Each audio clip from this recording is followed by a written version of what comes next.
आज हम बात करने वाले हैं किडनी फेलियर पेशेंट के अंदर मेडिसिन लेने के बावजूद भी क्रिएटिनिन लेवल, यूरिया लेवल बढ़ता चला जाता है। बढ़ा हुआ बीपी आपकी किडनी को नुकसान पहुंचाता रहेगा।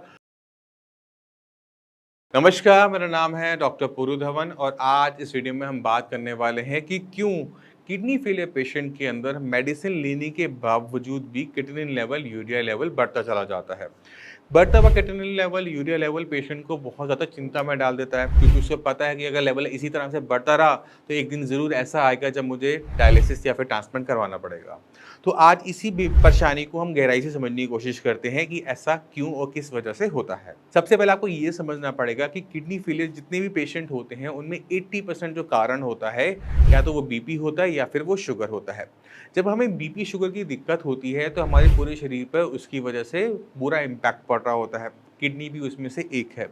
किडनी क्योंकि हमारी डेलिकेट ज़्यादा होती है, क्योंकि पूरे शरीर का खून उसने साफ़ करना होता है, तो जब खून किडनी के अंदर फ़िल्टर होने जाता है तो उसको बहुत छोटी-छोटी कैपिलरीज़ में डिवाइड होना पड़ता है। किडनी के अंदर जो नेफ्रॉन्स होते हैं, जो खून को साफ़ करते हैं, वो बहुत छोटे होते हैं। तो जो ब्लड सप्लाई उनको मिल रही होती है, वो भी बहुत बारीक-सी होती है। वो हमारे बालों से भी 1/3 पतली होती है। अब आप खुद इमेजिन कर सकते हो कि जो ब्लड सप्लाई एक नेफ्रॉन को मिल रही है, वो इतनी बारीक है, इसी वजह से वो बहुत ज़्यादा डेलिकेट हो जाती है। तो बीपी अगर आपको है, शुगर आपको है, तो वो जो ब्लड सप्लाई है, वो डैमेज होनी शुरू होती है और इसका असर क्या होता है कि किडनी की काम करने की क्षमता डे बाय डे कम होती चली जाती है। अब अगर आप एलोपैथिक मेडिसिन ले रहे हो और मेडिसिन लेने के बावजूद भी आपका बीपी बढ़ा रहता है, तो बढ़ा हुआ बीपी आपकी किडनी को नुकसान पहुँचाता रहेगा और जैसे-जैसे नुकसान जाता रहेगा, वैसे-वैसे में क्रिएटिनिन लेवल बढ़ते चले जाएँगे। इसी तरह से डायबिटीज़ है, आप डायबिटिक पेशेंट हो, आप इंसुलिन ले रहे हो, मेडिसिन ले रहे हो, बट फिर भी आपकी शुगर जो है वो 200 प्लस चली जाती है। तो भी हम क्या देखते हैं कि मेडिसिन लेने के बावजूद भी, बीपी शुगर की मेडिसिन टाइम से लेने के बावजूद भी हमारी जो किडनी की दिक्कत है वो सॉल्व होती हुई हमें देखने को नहीं मिलती। और जितनी भी एलोपैथिक मेडिसिन लेते हैं, अपना पर्चा निकाल के देखें। उसमें बीपी की मेडिसिन मिलती है, शुगर की मेडिसिन मिलेगी, कोलेस्ट्रॉल की होगी, विटामिन डी होगा, कैल्शियम होगा, फास्फोरस बाइंडर्स होंगे, पोटेशियम बाइंडर भी हो सकते हैं, बट कोई भी मेडिसिन ऐसी नहीं होती जो किडनी को कंट्रोल कर सके, किडनी को खराब होने से बचा सके। इसी वजह से भी क्रिएटिनिन लेवल, यूरिया लेवल बढ़ता चला जाता है। तो ये 2 बड़े कारण हैं कि बीपी शुगर का कंट्रोल ना होना और एलोपैथिक मेडिसिन में कोई किडनी की मेडिसिन का ना होना। अब जो हमने करना क्या है, इसको भी समझने की कोशिश करते हैं। अगर आपको पता है कि बीपी की मेडिसिन आप रोज़ लेते हो, बट फिर भी आपका बीपी बढ़ा हुआ है, तो आपका पहला फ़र्ज़ ये बनता है कि अपने बीपी को हर कीमत पर, मैं फिर दोबारा बोलूँगा, हर कीमत पे कंट्रोल में लेकर आना। अब कई से ऐसे पेशेंट होते हैं, वो कहते हैं कि मेरा बीपी ठीक है, हम पूछते हैं कि कितना बीपी है? 130/90। अरे सर, ये तो नॉर्मल ही होता है। तो आपको समझने की ज़रूरत ये है कि 120/80 mm ऑफ Hg, ये जो हम सुनते हैं कि 120/80 जो बीपी है, ये एवरेज ब्लड प्रेशर होता है किसका? हेल्दी इंडिविजुअल्स का। यानी अगर हम 100 लोगों का ग्रुप बनाते हैं, 100 लोगों का हम ग्रुप लेते हैं, उसमें सब हेल्दी हैं, परफेक्टली हेल्दी हैं। उनका normal BP 120/80 mm of Hg होता है।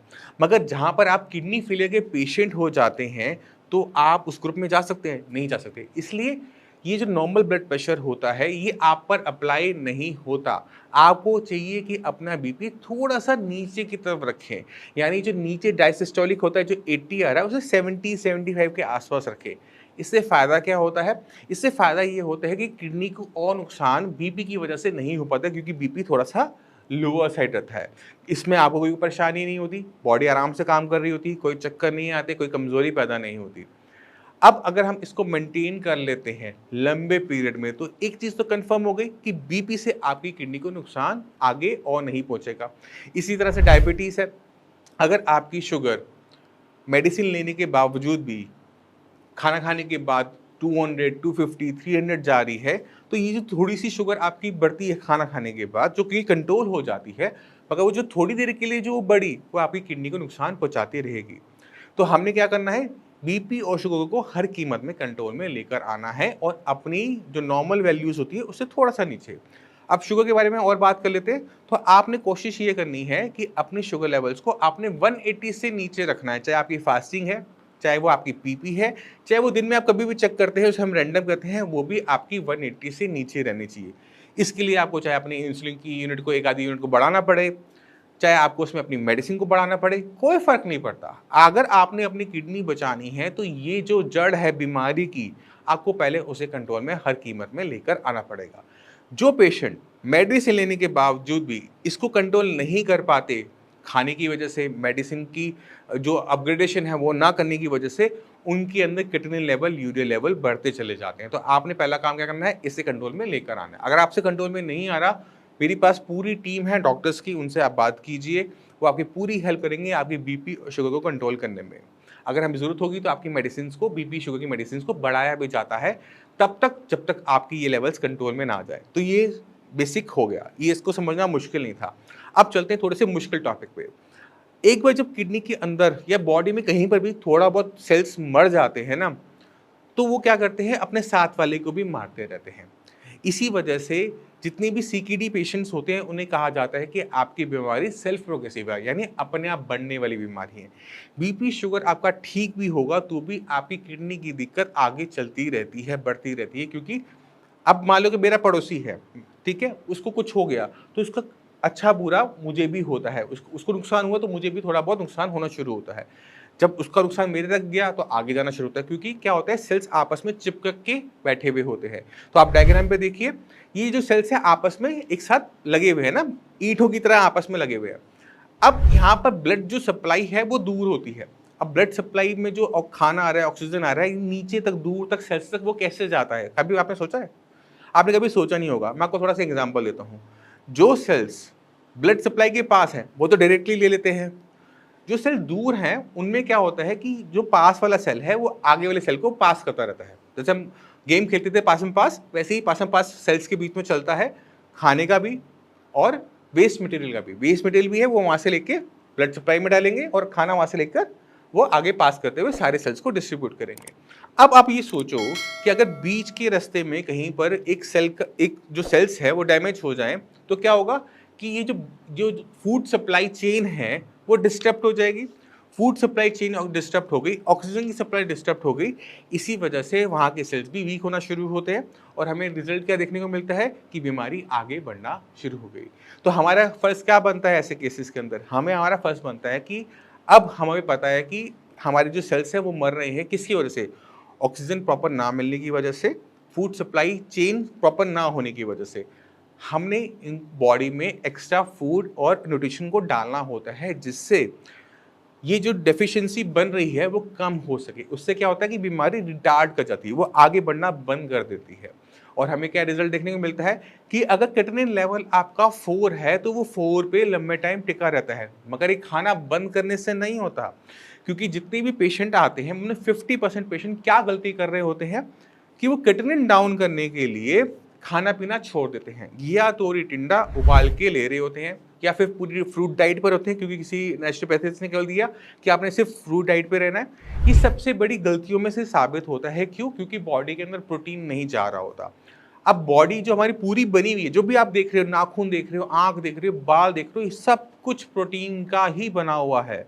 अगर आपने सेल को ताकत देनी है तो उसमें जो बॉडी के अंदर एंजाइम्स बनने हैं, हार्मोन्स बनने हैं, ये सब प्रोटीन से बन रहे हैं। हमारा जो हीमोग्लोबिन है, हमारा जो खून है, वो भी प्रोटीन से बन रहा है।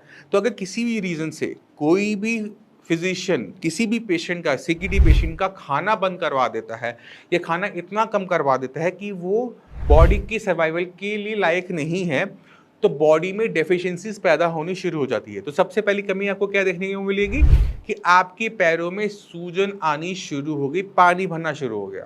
क्यों? क्योंकि ब्लड में जो प्रोटीन होता है, एल्बुमिन होता है, वो बन ही नहीं पा रहा, क्योंकि हम खाने में ले नहीं रहे, बट हम यूरिन में से पास आउट किए जा रहे हैं। तो बॉडी में क्या हुआ, नेट लॉस हुआ। हमने खाया नहीं, बस निकालते गए, तो बॉडी में जो प्रोटीन की डेफिशिएंसी तैयार होनी शुरू हो जाती है। अब खून को गाढ़ा रखने के लिए ब्लड के अंदर दो चीज़ें होती हैं जो खून को गाढ़ा रख सकती हैं। पहला है प्रोटीन, दूसरा है कोलेस्ट्रॉल। अब जब प्रोटीन की कमी होनी शुरू होती है तो खून पतला होना शुरू होता है। अब पैरों की तरफ खून तो गया नीचे की तरफ, बट उसे वापस उठने के लिए जब आता है तो खून के अंदर जो पानी फ्लूइड होता है ना, वो उससे सेपरेट हो जाता है, क्योंकि जो हमारी नसें होती हैं, वेन्स है, आर्टरीज है, ये प्लास्टिक की नहीं बनी हुई है, इनको भी सेल्स ने बना रखा है। तो जब सेल्स आपस में चिपके हुए हैं तो उनके बीच में छोटे छोटे बारीक बारीक से छेद होते हैं। तो वो उसमें से पानी निकल जाता है। जैसे अगर आपका घर में आपने कभी ऑरेंज जूस को छाना हो, तो आपने ऑरेंज जूस निकाला और उसको ऐसे छन्नी पे डाल दो, नहीं निकलता, बहुत थोड़ा-सा निकलता है। मगर अगर आप पानी डालोगे तो पूरा का पूरा पास हो जाता है, वो रुकता नहीं है।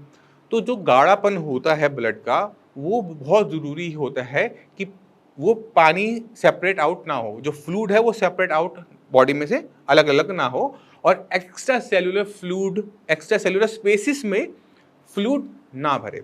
अब हमने खाया नहीं, प्रोटीन बॉडी में है नहीं, खून पतला हुआ और स्वेलिंग आनी शुरू हो गई, तो पहली दिक्कत हमें देखने को ही मिलेगी। अब हमारा जो हीमोग्लोबिन है, वो भी प्रोटीन का बना हुआ है। हमने अपनी साइंस में 5th-6th क्लास के बच्चों को भी पता होता है कि ब्लड बनने के लिए protein, iron, folic acid, B12 चाहिए होता है। अब हमने खाने में क्या किया? प्रोटीन बंद कर दिया।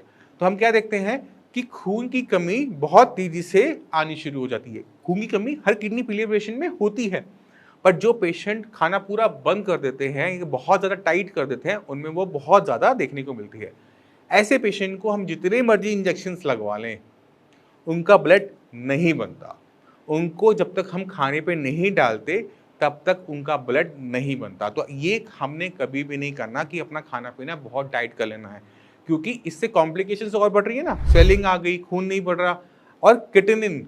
अब हम सुनते हैं कि इससे क्रिएटिनिन डाउन हो जाएगा, उस पर भी हम एक बार बात कर लेते हैं। हमारी बॉडी में क्रिएटिनिन हमारी मसल्स में बनता है, तो अगर हम खाने में बहुत कम कर देते हैं, प्रोटीन इंटेक नहीं करते, या हम खाना बहुत टाइट कर देते हैं, तो क्या होता है कि हमारा फूड इंटेक कम हो जाता है। हम खाना बहुत थोड़ा-सा खाना शुरू करते हैं, खाना देख के ही उल्टी आने का मन करता है। पेशेंट ऑलमोस्ट पूरा-पूरा दिन बुखार आना शुरू कर देता है। अब होता क्या है कि बॉडी का जो वेट है, वो डाउन होना शुरू हो जाता है। बॉडी पहले मान लो कि 80 किलो की थी, 1 महीने बाद वो 75 किलो की हो जाती है। और जो 5 किलो वेट निकला, वो कहाँ से निकला? वो 5 किलो वेट निकलता है हमारी मसल्स से। अब जब हमारी मसल्स का वेट डाउन होता है, मांसपेशियां कम हो जाती हैं, तो जब कम मांसपेशियां है, तो वो कम क्रिएटिनिन बना पाती है। तो आपकी रिपोर्ट्स में क्या होता है कि हर 5 किलो के ऊपर तकरीबन आधा पॉइंट से लेकर 1 पॉइंट तक क्रिएटिनिन नीचे आ जाता है। अब आपको समझने की जरूरत ये है कि आज आपकी उम्र 40 साल है, क्या अगले 40 साल तक आप अपने इसको खाने को इस तरह से चला पाओगे? क्योंकि ये बीमारी खत्म नहीं होगी, ये बीमारी आपके साथ रहेगी। बट अगर आप खाना नहीं खाओगे, तो बाकी शरीर में जो अंग है ना, वो जरूर खराब हो जाएंगे। जो आपने 20-30 साल आपके शरीर ने आपका साथ देना था, वो अगले 2-3 साल में ही खत्म हो जाएगा। किडनी जो बीमार है, उसे खाना नहीं मिला, जो किडनी के अंदर सेल्स थे उनको खाना नहीं मिला, क्योंकि आपने खाया ही नहीं, तो वो और तेजी से मरना शुरू कर देते हैं। ऐसे में क्या होता है कि क्रिएटिनिन लेवल जो पहले 2 महीने में नीचे गया था, जो आपका मान लो कि क्रिएटिनिन लेवल 4 था, आपने खाना बहुत टाइट किया, वो 2.5-3 तक नीचे चला गया, वो वापस आएगा। बट अब वो 4 पे आके नहीं रुकेगा, अब वो सीधा ही 8-9 के लेवल पर जाएगा। क्यों? क्योंकि बॉडी में अब कुछ बचा ही नहीं है। अब आपको डॉक्टर कहेगा कि आपको डायलिसिस करवाना है। अब डॉक्टर के पास जब डायलिसिस करवाने जाओगे, डॉक्टर कहेगा कि मैं कैसे करूं, आपके शरीर में दम ही नहीं, आपकी बॉडी में ब्लड ही नहीं, आपकी बॉडी में फेफड़ों में पानी भर रहा है, आपके शरीर। तो ऐसी कॉम्प्लिकेशंस हमें पैदा नहीं करनी होती। आपको समझने की जरूरत है कि आपने फूड का प्रॉपर इनटेक करते रहना होता है। ये जो खाना बंद करके क्रिएटिनिन डाउन करना, ये ट्रिक सारे डॉक्टर्स जानते हैं, आप नहीं जानते हैं। हमने खाना किसी भी कीमत में बंद नहीं करना होता। अगर हम खाना पूरा बंद कर देंगे, तो हमारी बॉडी सर्वाइव नहीं कर पाएगी। अगर आपकी उम्र आज 40 साल है, तो अगले 40 साल आप जो खाना खा रहे हो उस पर सर्वाइव नहीं कर सकते। आपको एक अल्टरनेट प्लान बनाना पड़ेगा, आपको सोचना पड़ेगा कि मुझे क्या करना है। आपकी बॉडी जितनी वीक होती चली जाएगी, जितनी कमजोर होती चली जाएगी, उतनी ही परेशानियां आपकी बढ़ती चली जाएगी। अब दो पेशेंट को इमेजिन करने की कोशिश करो। एक पेशेंट जिसने अपना क्रिएटिनिन को 2-3 पॉइंट नीचे खाना बंद करके गया है, पहले वो ठीक था, बट क्रिएटिनिन लेवल थोड़ा सा ज्यादा था। अब क्रिएटिनिन लेवल कम है, बट वो बेड से उठ नहीं पाता, क्योंकि वो खाना खा नहीं पा रहा। दूसरा पेशेंट जहां पे क्रिएटिनिन लेवल 2 महीने पहले जितना था, आज भी उतना है, बट पेशेंट पूरी तरह से एक्टिव है। अपने आप को इमेजिन करो कि आप कौन सी कंडीशन लेना चाहोगे। अगर आपको लगता है कि आप पूरा टाइम, पूरी जिंदगी बिस्तर पर काटना चाहते हो, तो आप कर सकते हो, मैं मना नहीं करता।